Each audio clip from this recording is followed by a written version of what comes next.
Good day and welcome to Environment and Safety Management Institute, professional training on environmental safety.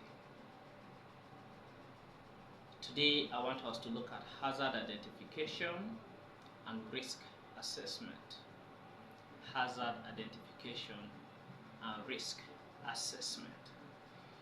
The first thing is, let us understand what hazard is and what risk is. When we talk about a hazard is any source of potential harm, anything at all that can cause harm. It can cause damage or have adverse effects on health. A hazard exists in virtually all workplaces. Virtually all workplaces have hazards. But then these hazards vary from one workplace to another, either by industry or by nature of operation of that workplace. A risk, on the other hand, refers to the likelihood that an exposure to a hazard will result to an injury, or it will result to an illness, or it will result to a loss, or sometimes the combined effect of all of this, with the severity of the potential consequences. Risk assessment therefore evaluates both the probability and the impact of the risk on the said subject. So one will ask, what is the relationship between the hazard and the risk? All hazards present some level of risk, but not all hazards present the same risk. Okay? All hazards present what? Some level of risk, but not all hazards present the same risk. A highly toxic chemical that is stored in a secured, properly engineered containment will present a lower risk than a mildly irritating substance that is handled casually. Therefore, effective environmental management or effective environmental safety management focuses on identifying the hazards and implementing controls that will reduce the risk to an acceptable level. Categories of workplace hazard. Categories of workplace hazard. Hazards are typically classified into several categories. You have physical hazards, chemical hazards, biological hazards, hazards that has to do with ergonomics, psychological hazards, and environmental hazards. Let's look at them one by one. The first one is physical hazards. Now, when we talk about physical hazards are those hazards that have to do with something that is in motion. Physical hazards are those hazards that have to do with something that is in motion. Now, sources of physical hazards include noise, vibration, extreme temperature, radiation, compressed gases, working at heights, working in confined spaces, moving machineries, and electricity. Another one is chemical hazards. Harmful substances, including corrosive, toxins, carcinogens, flammable materials, reactive chemicals, and dust form what we call chemical hazards. Exposure occurs through inhalation, skin contact, injection, or sometimes ingestion. Injection is when this substance is obtained and put into your system either through the skin or another means. Whereas ingestion is when you take it through the mouth and it passes through the digestive system. Then when we talk of biological hazards, these are living organisms causing illness, including bacteria, viruses, fungi, parasites, blood-borne pathogens, and allergens. Most of these things are common in healthcare facilities, in laboratories, in agriculture, and sometimes in waste management. Then we talk of ergonomic hazards.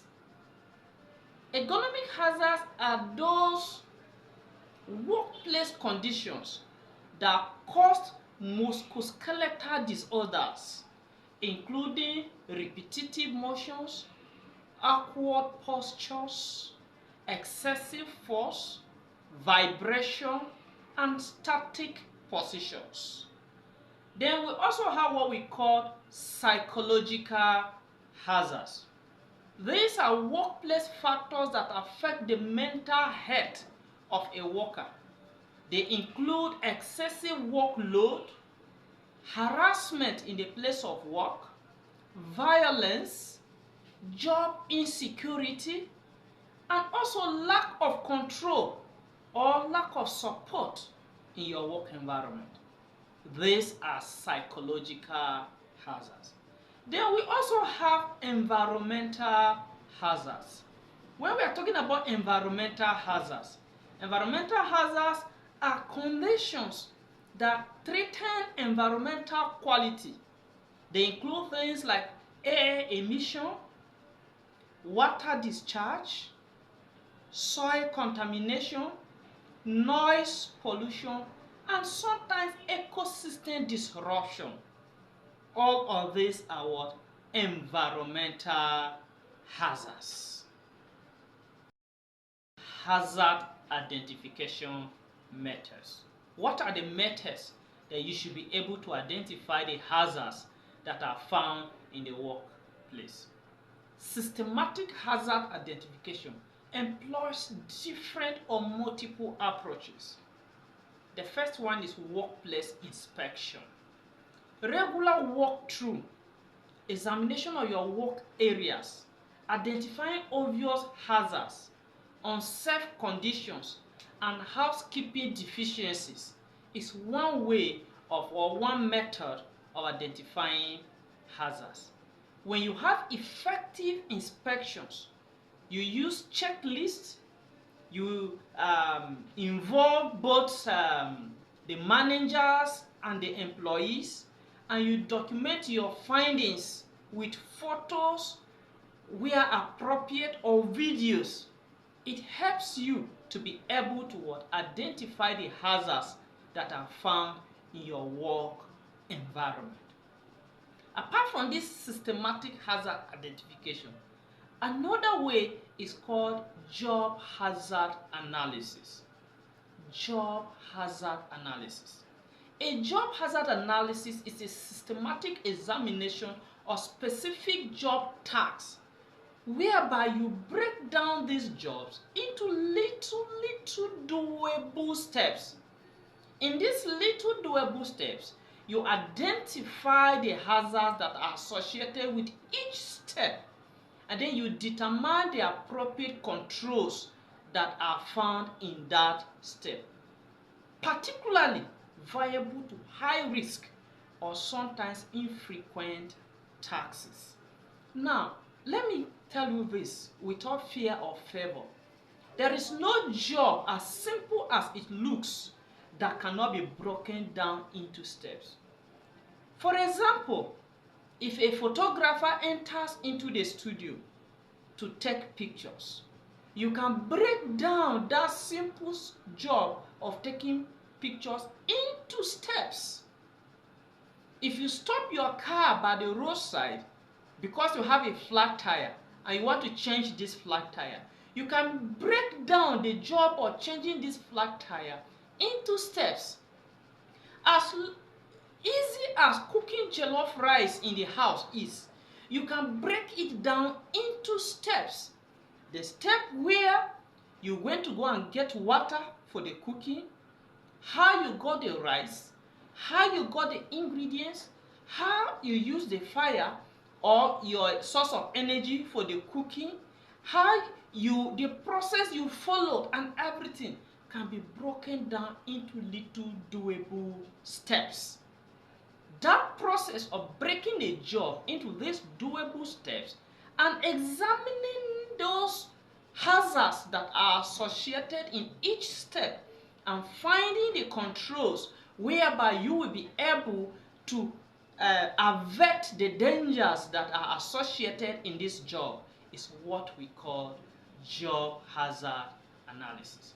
There is also another one known as process hazard analysis, which is structured review of processes involving highly hazardous materials using techniques such as the what-if analysis, hazard and operation studies, what we call the hazard, or failure mode and effect analysis, what is called FMEA. Apart from this, another way or another method of identifying hazards in the work environment is incident investigation, whereby you analyze past incidents, near misses, and first aid cases so that you'll be able to identify the hazards that caused or could have caused harm in the work environment. Method of identifying workplace hazards in the environment is your employee report. Employee report. Encouraging and documenting worker reported hazards through suggestive system, safety meetings, and direct reporting mechanisms help you to be able to identify the hazards that are found in your work environment. Another one is change management review. Now, when you evaluate proposed changes to your processes or to your materials or your equipment or your procedures for a new or an altered hazard before implementation, it will help to identify the hazards. Another way is also by regulatory resources. Okay? When you consult occupational health and safety databases, when you look for industry guidance documents and regulatory agency publications that identify common hazards for specific industries and processes, it will help you, because that industry you find yourself in, another person is also in that industry. So when regulatory agencies visit that industry and publish the nature of hazards they found in that place, you can look for their databases, find out those hazards, and be able to identify them in your work environment. Also, expert assessment. When you utilize industrial hygienists, first aid practitioners, environmental safety professionals, or other safety practitioners that you found within your environment, or you employ them to come and identify this for you, is definitely going to what? To yield a positive result in your company. Most of the times it is advisable that you appoint external auditors who are specialists in these areas to come and help in identifying these hazards in the work environment so that they can be treated and looked into properly. Risk assessment fundamentals. Once hazards are identified, risk assessment determines whether hazards require priority attention. Now, the process evaluates two key factors. The first thing is the severity of the risk, and then the second thing is the likelihood of the risk. The potential consequences if an incident occurs, ranging from minor first aid to the fatality or the catastrophic loss. Environmental severity considers potential for irreversible damages, the regulatory violation of that risk, or the community impact the risk has. Then the likelihood, the probability that that exposure to the hazard will result to an incident, considering factors such as frequency of exposure, the number of people that are exposed, the existing controls that are available, and past incident history. Risk matrix approach. Now, many organizations use a simple matrix that plots similarity against likelihood to prioritize their risk. In this case, we have things like low risk, high risk, like that. When we talk about low risk, these are acceptable with existing controls. You monitor them periodically, okay? Or you can even have medium risk that require additional controls or enhanced management attention, plan movements within reasonable time frames and all that. And then you have the high risk, which is completely unacceptable, requires immediate action to reduce the risk, and may require stopping work until the adequate controls are put in place. So when you put all of these things together, you understand that risk assessment is a fundamental thing that needs to be done in your workplace to ensure that hazards are not only identified but are also effectively managed. Look at control of hazards, and I want us to look at it as a hierarchy of control. Now, once the risks are assessed, appropriate control measures must be selected, and the hierarchy of this control ranks by its effectiveness. Okay, the more effective a control measure is, the higher you rank it. The first thing is elimination. Now, physically removing the hazard entirely is what we are referring to as what? Elimination. This is the most effective control measure, but then is not always feasible. Even though it's the most effective, it is not always feasible. Now, example of elimination include when you eliminate a hazardous process step completely. You remove a dangerous substance from the facility, or from an automating task. Okay, you remove the workers that should have been in that task, since the task can be carried out automatically without even the staff being there. Apart from elimination, the next one is substitution. Okay, now this is a situation whereby you replace a hazardous material or process with a less hazardous alternative. When you replace a hazardous process with a less hazardous alternative, it is what? It is substitution. An example include using water-based instead of solvent-based cleaners, replacing crystalline silica containing materials with safer alternatives, or using mechanical fasteners instead of welding, because the process of welding is hazardous. So if it is possible, you can just use mechanical fasteners and hold the metal together rather than welding it. Another control is engineering control. Engineering control is where physical changes to the workplace that can isolate the people from the hazards is being done. Examples include machine guarding, ventilation systems, sound enclosures, safety interlocks, spill containment systems, among others. Engineering controls are highly effective because they don't rely on the worker behavior. So this helps you to reduce or control the hazards in the work environment. Administrative control. Policies, procedures, and work practices that reduce exposure to hazards can be employed. For instance, if you put people on shift, it will reduce their exposure to the work. Instead of somebody working from morning by 8 o'clock till 9 p.m., you can put them on shift. These are administrative what? Controls. Work rotation, so that you limit the duration. Job procedures that require specific safety methods, bringing things like log out and tag out. Work permit systems, training the workers. These are what? Are administrative control, and their effectiveness depends on the consistency in implementation. Then another one is personal protective equipment. Another control is what? Personal protective equipment. A personal protective equipment is that equipment that you wear on your body to protect your body against a hazard.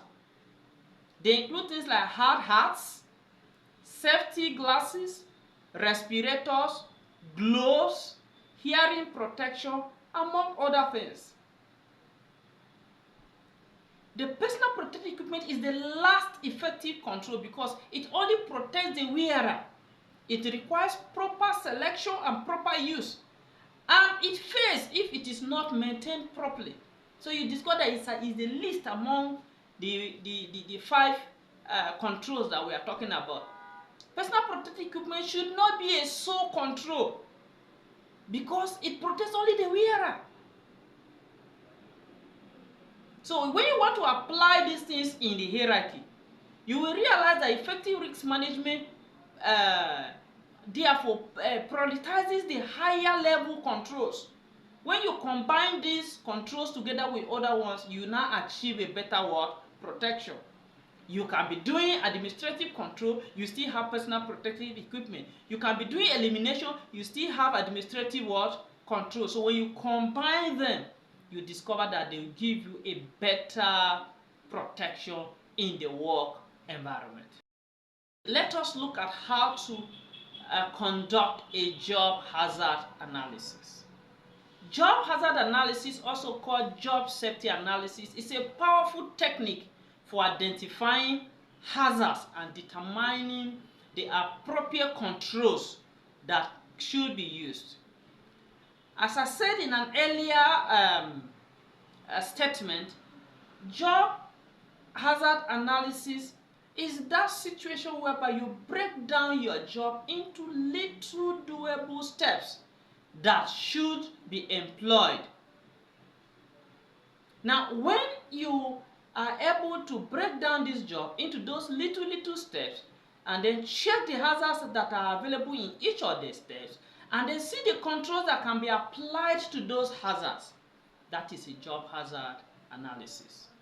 What are the steps that you need in carrying out a job hazard analysis? Step 1, you select the job. You select what? The job. Now you prioritize the jobs with the highest injury rates. The one that has more severity what? Potential. The one that is new or modified. The one that has a new tax or maybe a modified tax. Or the one that is not frequently what? Done. Then step 2, you break down the job. Break down the what? Job. You divide the job into sequential steps. Maybe 5 to 12 steps as the case may be.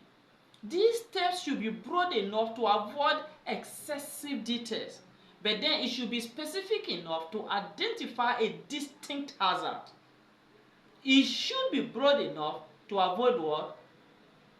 Excessive details, but it should be specific enough to what? To have detailed hazard. Step 3, you identify the hazard.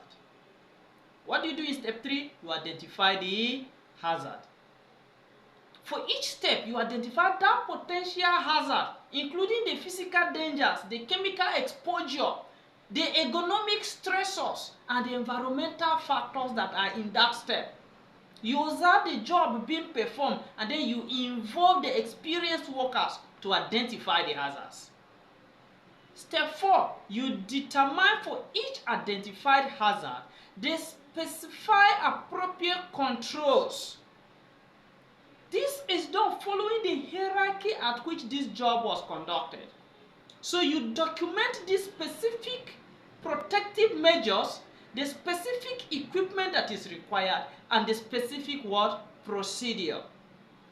Then step 5, you document and communicate what you observed. You record the analysis in a standardized format. You use the job hazard analysis as a training tool for workers, so that when they are performing their tasks, they should understand that, okay, these are the hazards that are involved in this particular task. You review and update this thing periodically whenever a new job has come on board, or whenever there is what, a change in the job that is what is involved.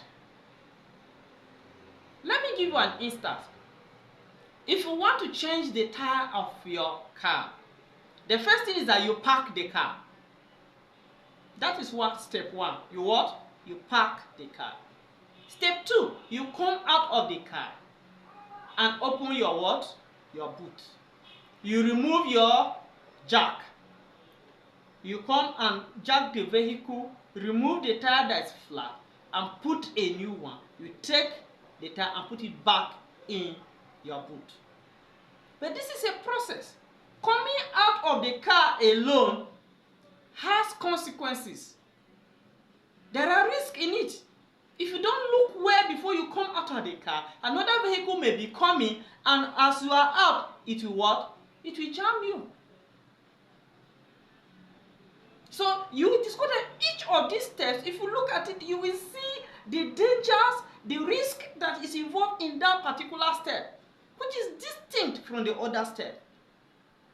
And then you identify all these risks. You look at how you'll be able to control them.